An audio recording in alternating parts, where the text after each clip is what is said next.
From humble beginnings in 2006, with the aid of funding from Welsh Government and from Europe, WCVA started lending money to the voluntary sector in Wales.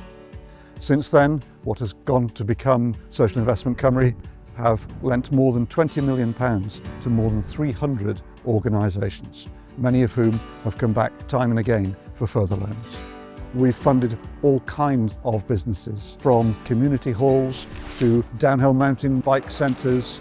We've funded ocean-going yachts and, of course, what's become now one of our specialities, a number of community pubs.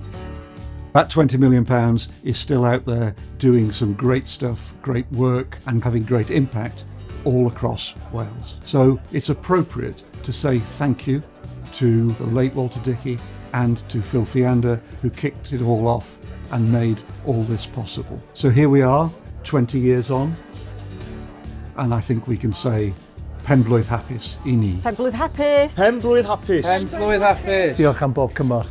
Cheers!